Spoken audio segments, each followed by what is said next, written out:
Hello and welcome to Western Ukraine, and today I'm going to be talking about new members for NATO, and but I've chosen this place here because first of all you can hear the church bells in the background. You might be able to hear the church service as well, because it's coming out via the megaphones, loudspeakers I should say, and in the background I'm into nature. You can hear the frogs at mating season, so they make this this I can't do the noise, the croaking sound. You can hear the clattering of the beaks of the storks, and there's other birds as well. Now I'm into wildlife, but anyway, I won't talk about that right now. The reason I wanted to say this is now it seems as though membership for Sweden and Finland is getting very close.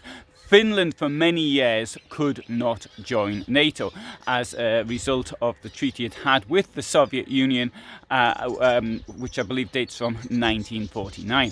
In 1939, the Soviet Union attacked Finland, totally unprovoked assault, 30th of November 1939. The excuse was that they offered an exchange of territory which probably wasn't genuine, by giving Finland a bit of extra land in the waist of Finland, like halfway up, but taking islands and territory in the south, which was economically, but more important, militarily of a greater value, although the Soviet offer was in fact to give more territory in exchange for what it took. But as we saw with other areas, it occupied, it had attacked Poland on the 17th of September 1939. It later took the Baltic states, and with the case of the Baltic states, it would initially demand basing troops there, and then the troops that were based there would then be used to attack the country itself. So, for example, just take Estonia as an example. There were, if I remember rightly, 25,000 Soviet troops based inside Estonia. Those 25,000 were used together with troops crossing the frontier to extinguish the independence of Estonia, which it lost for 50 years, though that does of course include part of the time when Estonia was occupied by the former allies of the Soviet Union, that is to say Nazi Germany. That was before Nazi Germany broke its alliance with Stalin and attacked on the 21st of June 1941. Now, a membership of NATO for Finland never actually, well, they couldn't see the point. What was the point? There was a friendly Russia over the other side of the border. Okay, there was never any question, I think, of returning territory that was taken by Stalin, but Finland, the Finns could live with that, and as nearly all the population who had lived in land occupied by the Soviet Union, initially in 1939 and then as from 1944-45, left this area, so there was no longer this population. Nonetheless, there is ethnic minorities who are probably closer to the Finns than they are to the Russians, living in areas of what is today Russia. So with Putin's attack on this country where I am right now, on Ukraine, this has made people in Finland aware of the fact that they cannot expect to live in peace. Now, is there any danger? Well, I think there is, based on historical what's happened in the past. Okay, unlike Ukraine, which the imperialist regime in the Kremlin has made aggressive attacks and propaganda which has been put out to the Russian people, it has not threatened to attack Finland so far. It is, however, now making such noises. Could it attack Finland and in an unprovoked preemptive strike? Well, theoretically, yes, it could, but since it has so many problems in this country, in Ukraine, it's highly unlikely. And not only that, the Finns, for such a tiny country, has a great deal of troops that it could mobilize. So that, in fact, I think the Finnish army is actually bigger than the British army. I might be wrong on that one, correct me if I'm wrong, but for a country that has got a population something like 18 times smaller, and that is because of the way the people are trained. A bit like the Israeli army. Israel's got a huge army for such a tiny country, and that is because of the training systems which are put in place. And now I'm not suggesting, of course, that Britain start doing that. I think just a professional army is a good idea if you're not in a situation where you could actually be attacked. So, what does this mean? Well, the border between NATO and Russia has now increased enormously. The Finnish Russian border is about approximately 1,350 kilometers in length. Okay, so that's what's going to be new. Now, currently, Russia has a border with Estonia. It has the Latvian with a border with Latvia. Lithuania has a border with Russia, but only in the part of the Kaliningrad Oblast, because the Lithuanian border in the north is with Latvia and in the east with Belarus.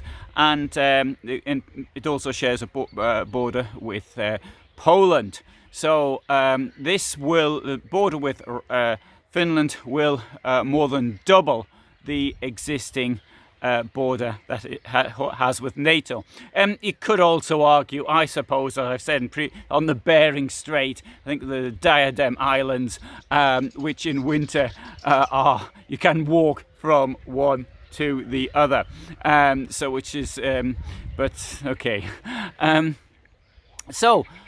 This is, of course, I think, meeting Russian propaganda. They want to claim we are surrounded. This is what fascist regimes always do. For example, Nazis did the same thing. There was a poster done by Nazi Germany in 1940 showing how it had broken out of encirclement. Indeed, at the time of the occupation of Crimea, the fascist regime in Moscow also broken out of encirclement. I can recall the article. I put a link to it if I knew where to find it. But this is the sort of thing that the regimes of this nature will claim. They are encircled, and therefore they need the support of the people to break out of the encirclement. Now, for example, Switzerland, which is encircled, but doesn't say such things because it works on different principles, or Monaco, or Andorra, or San Marino. You don't hear them or Lesotho, South Africa. You don't hear them complaining. Sorry, Lesotho's got a new name, but I've forgotten what it is. But anyway, you don't hear of them because this is done deliberately for the population. In the meantime, and I have to keep going about this, is that the current Russian government, they are so patriotic that they steal from the Russian people and send the money where? To the United Kingdom, British offshore islands, Switzerland, United States, and all these other sort of offshore places. That's what they do with it. They're not buying property in Moscow, they're buying property in London. And this, why? Because if there's a revolution in Moscow, they lose the lot. Whereas if there's a revolution in Moscow, they've got a nice place to go to in Eaton Square in London. So that is what it is all about. Meanwhile, people in this country, and I've got to say this, I've now travelled a fair bit in Ukraine, and I can say that in Poland, under socialism, in many places was better, the infrastructure looked better. I mean, Ukraine is a pretty poor country by European standards, and I'm not talking here of war damage. I mean, yes, there is war damage, which I've seen, but looking at the roads here, they're shocking, and I just use that as one example. So the Ukraine, which now has to spend all these resources and money on repairing damage of this evil dictator who's from Russia, who's stealing from the Russian people. Anyway, I've come off the point a bit, and I'm going. So, what will the effects be for Finland and Sweden? Well, as far as Finland's concerned, now the Russians did threaten to cut off their electricity supply. Mine's only part of it because Finland isn't very dependent on Russia. It's used nuclear energy, so obviously it does require some it would probably be, oil, but but I believe that electricity, which was supposed to have been cut off this morning, hasn't been cut off. That's what I heard. I'm not in Finland, so I don't know. But Finland seems to think it can make up for this in other ways. This is just further damage to the Russian economy, which has already suffered because of the theft of the current dictatorship in the Kremlin, and obviously sanctions. And so I think that more sensible attitude, of course, would have been not to have attacked Ukraine in the first place, and all these people wouldn't have died. But then again, I don't have an imperialist mindset. Now, so what do you think? Do you think this is going to make a big difference for Finland and Sweden, or will it anything Russia could do to them? Well, in the meantime, does it make any difference? Anyway, now what would happen if today, for example, so it's probably things will, by the time I get this uploaded, it'll probably be all news, but what would happen if Russia attacked Finland today? NATO has no obligation to join in at all. It doesn't work that way. So you can't just it's a bit like sort of saying what you think the insurance company say. Yeah, I think I'll have a think about it, and in the meantime, before you pay your first money, your car gets stolen. Well, the insurance company's not going to pay you, and so if Finland does become a victim of an attack, NATO will not join in. But I don't think Russia would be that daft now. Oh, sorry, not Russia, but the current government in Russia. So, thanks very much for watching. I hope you found that of interest, and all the best for me in Western Ukraine.